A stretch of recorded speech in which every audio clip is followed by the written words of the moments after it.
Hello అండి, welcome to our channel సాహిత్య Raju's kitchen. వేసవి కాలంలో ఒంటికి చలవ చేసే పెసరపప్పు చారుని మనం ఈ వీడియోలో తయారు చేసుకుందాం. పెసరపప్పు చారుని తయారు చేయడం కోసం ముందుగా ఒక బౌల్ పెసరపప్పుని తీసుకోవాలి.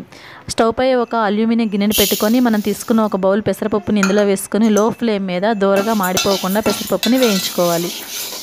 ఈ విధంగా లో ఫ్లేమ్ మీద కలుపుకుంటూ పెసరపప్పు మాడిపోకుండా కలర్ చేంజ్ అయ్యేంత వరకు దోరగా ఫ్రై చేసుకొని స్టవ్ ఆపేసుకోవాలి. ఇప్పుడు ఈ పెసరపప్పు కొంచెం చల్లారాక ఇందులో సరిపడా వాటర్ని పోసుకొని 2 సార్లు శుభ్రంగా వాష్ చేసుకోవాలి. శుభ్రంగా 2 టైమ్స్ వాష్ చేసుకున్నటువంటి ఈ పెసరపప్పులో మనం ఏ కప్పుతోటైతే పెసరపప్పుని తీసుకున్నామో అదే కప్పుతోటి 3 కప్పుల వరకు వాటర్ని పోసుకొని ఈ గిన్నెపై మూతని ఉంచి అరగంట సేపు నాననివ్వాలి. చిన్న నిమ్మకాయ సైజ్ అంతా చింతపండుని తీసుకుని ఒక గిన్నెలో వేసి సరిపడా వాటర్ని పోసి 15 నిమిషాల పాటు మూతని ఉంచి నానబెట్టుకోవాలి.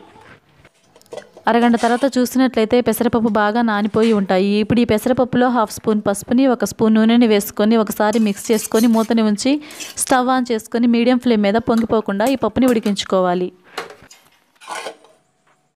ఒక పొంగు వచ్చేంత వరకు ఉడికించుకున్నటువంటి పప్పు మీద మూతను తీసి చూసినట్లయితే సగం వరకు ఉడికిపోయి ఉంటాయి. ఇప్పుడు ఈ పప్పు గిన్నె మీద మూతని పూర్తిగా ఉంచకుండా హాఫ్ వరకు క్లోజ్ చేసి ఉంచి మనం వేసుకున్నటువంటి వాటర్ అంతా ఇనికిపోయే విధంగా ఉడికించుకొని ఇప్పుడు ఈ పప్పుని ఒక గరిటె లేదా పప్పు గుత్తి సహాయంతో మ్యాష్ చేసుకోవాలి. ఇక్కడ నేను గిన్నెలో ఉడకబెట్టుకున్నాను. మీరు కుక్కర్లో అయితే 3 విజిల్స్ వచ్చేంత వరకు ఉడికించుకుంటే సరిపోతుంది. ఈ విధంగా మెదుపుకున్నటువంటి పప్పుని పక్కన పెట్టుకోవాలి. ఇప్పుడు స్టవ్ పై ప్యాన్ పెట్టుకొని 2 టేబుల్ స్పూన్ల నూనెని వేసుకొని వేడి చేసుకోవాలి.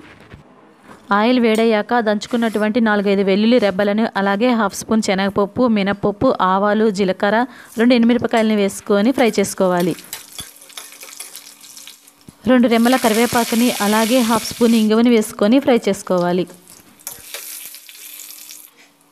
కట్ చేసినటువంటి 3 పచ్చిమిర్చి చీలికలని అలాగే సన్నగా స్లైసెస్గా కట్ చేసినటువంటి ఒక ఆనియన్ని వేసుకొని ఫ్రై చేసుకున్నాక 2 కట్ చేసినటువంటి టమాటా ముక్కల్ని వేసుకొని టమాటా మెత్తగా అయ్యేంత విధంగా ఫ్రై చేసుకోవాలి. 1/2 స్పూన్ పసుపుని 1 స్పూన్ కారాన్ని అదేవిధంగా టేస్ట్కి సరిపడా సాల్ట్ని వేసుకొని బాగా మిక్స్ చేసుకోవాలి. మెదిపి పెట్టుకున్నటువంటి పెసరపప్పు మిశ్రమాన్ని వేసి తాలింపులో బాగా మిక్స్ చేసుకోవాలి. నానబెట్టుకున్నటువంటి చింతపండు నుంచి గుజ్జును తీసి ఈ చింతపండు రసాన్ని పప్పులో వేసుకొని అదేవిధంగా 1 గ్లాస్ వాటర్ని కూడా వేసి బాగా మిక్స్ చేసుకొని 5 నుంచి 10 నిమిషాల పాటు మూతని ఉంచి ఈ పప్పుని బాగా ఉడికించుకోవాలి.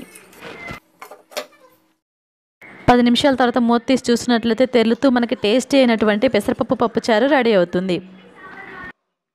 ఈ విధంగా సింపుల్గా మనం పెసరపప్పుతోటి పప్పుచారుని ప్రిపేర్ చేసుకోవచ్చు. ఓకే ఫ్రెండ్స్, మీకు ఈ వీడియో నచ్చినట్లయితే please like, share and subscribe our channel. Thanks for watching our video.